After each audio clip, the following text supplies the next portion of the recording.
Rusia uji coba rudal baru jet tempur Su-57 untuk hancurkan target siluman.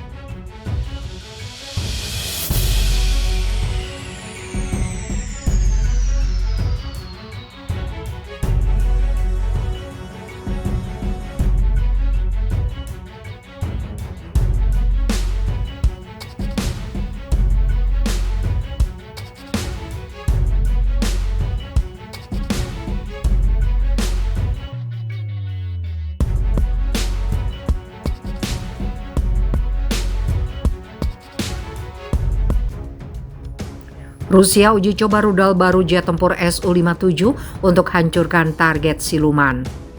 Uji coba rudal udara ke udara jarak rendah hingga menengah untuk pesawat tempur generasi kelima Su-57 yang mampu menyerang target siluman ukuran kecil akan selesai tahun ini.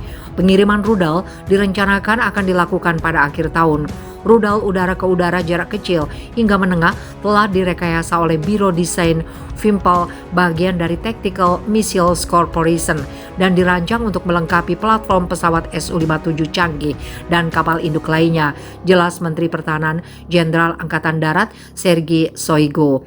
Tahun ini kami berencana untuk menyelesaikan uji coba rudal negara dan mengirimkan batch serial pertama untuk operasi, lanjut Shoigu seperti dikutip dari TASS. Menurutnya, persenjataan baru akan membantu meningkatkan efisiensi tempur pesawat pengangkut dalam serangan udara dan meningkatkan jangkauan target udara yang terlibat, termasuk kendaraan ukuran kecil berdasarkan teknologi siluman. Rudal udara ke udara canggih untuk pesawat tempur generasi kelima Su-57 diresmikan pada upacara pembukaan fasilitas produksi yang ditingkatkan dari Biro Desain Pembuatan Mesin Negara Vimpel pada 18 November 2019. Nama item dan karakteristik kinerjanya tidak diungkapkan secara detail. Sementara itu, Wakil Perdana Menteri Rusia Yuri Borisov menegaskan tentara Rusia menerima semua pasokan yang diperlukan selama operasi militer khusus di Ukraina. Operasi militer khusus Rusia telah berlangsung selama 4 bulan di tengah tekanan sanksi yang sangat besar. Selama ini, tentara kami telah menerima semua pasokan yang diperlukan karena perusahaan melanjutkan pekerjaan mereka tanpa gangguan. Untuk memastikan pasokan senjata dan amunisi, ada kebutuhan untuk merampingkan kinerja industri pertahanan dan perusahaan yang terlibat dalam rantai kerjasama yang menjadi tujuan amandemen pemerintah.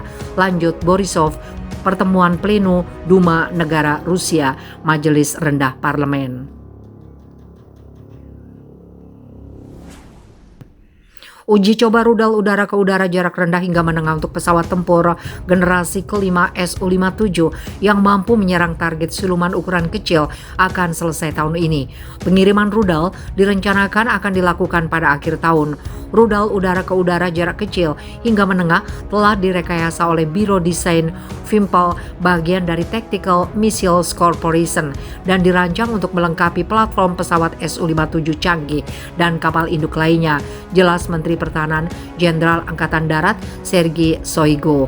Tahun ini kami berencana untuk menyelesaikan uji coba rudal negara dan mengirimkan batch serial pertama untuk operasi, lanjut Shoigu seperti dikutip dari TASS.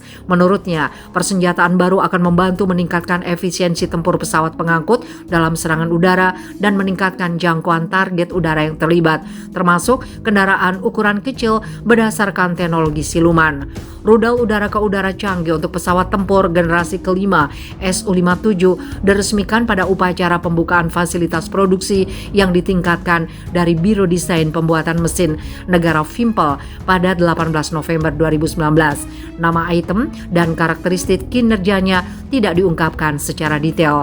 Sementara itu, Wakil Perdana Menteri Rusia Yuri Borisov menegaskan tentara Rusia menerima semua pasokan yang diperlukan selama operasi militer khusus di Ukraina. Operasi militer khusus Rusia telah berlangsung selama 4 bulan di tengah tekanan sanksi yang sangat besar. Selama ini, tentara kami telah menerima semua pasokan yang diperlukan karena perusahaan melanjutkan pekerjaan mereka tanpa gangguan.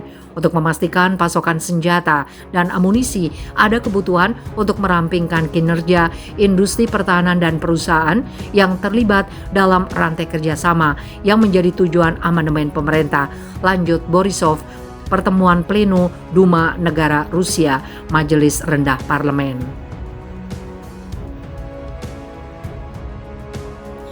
Pada sektor militer, Rusia memiliki sederet armada militer dengan kekuatan mumpuni. Salah satu di antaranya yang sempat mencuat adalah sebuah jet tempur Su-30 beberapa waktu yang lalu. Pihak militer Ukraina menuduh Rusia telah menjatuhkan bom fosfor menggunakan jet tempur tersebut.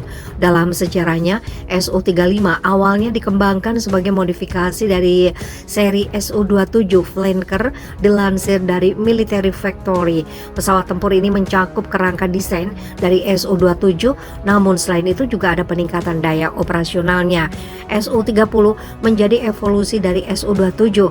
Elemen yang ditambahkan adalah peningkatan jangkauan operasional serta penyempurnaan kualitas serangan udara dalam kondisi segala cuaca.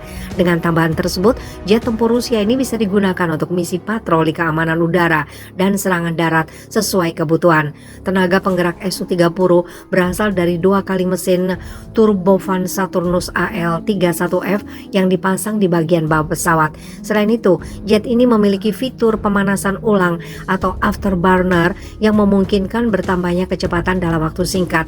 Jet tempur Rusia ini bisa mencapai kecepatan hingga Mach 2 atau sekitar 1300 plus mph pada jangkauan 1850 mil. Pada persenjataan Su-30 membawa meriam otomatis seri 30 mm, GSH-301 standar dan 150 proyektil. Dalam eksteriornya terdapat sekitar 12 cantelan yang mendukung amunisi bawaan seperti rudal udara, pot roket, bom drop konvensional, serta bom berpemandu laser presisi. Lebih lanjut, OEPS-27 membentuk sistem penargetan elektro-optik pesawat dengan spesifikasi tersebut. Su-30 memiliki kemampuan lebih baik daripada Boeing F-15 Strike Eagle. Sejak diperkenalkan Rusia, Su-30 telah dikerahkan dalam berbagai operasi militer Rusia termasuk di Suriah. Yang terbaru, jet tempur ini juga disinyalir terlibat dalam konflik Rusia-Ukraina. Bahkan pihak militer Ukraina mengatakan Su-30 membawa dan menjatuhkan bom fosfor dalam perang tersebut. Spesifikasi jet tempur Rusia Su-30 versi Military Factory. Negara Rusia produsen Sukhoi, panjang 21,93 meter, lebar 14,70 meter, tinggi 6,36 meter, berat kosong 17.700 kg, MTOW 34.500 kg, mesin 2 kali mesin turbofan Saturnus AL-31FL dengan afterburner, kecepatan 1317 mph maksimal, jangkauan 3000 km, ceiling 17.300 meter, tingkat ketinggian 13.800 meter per menit.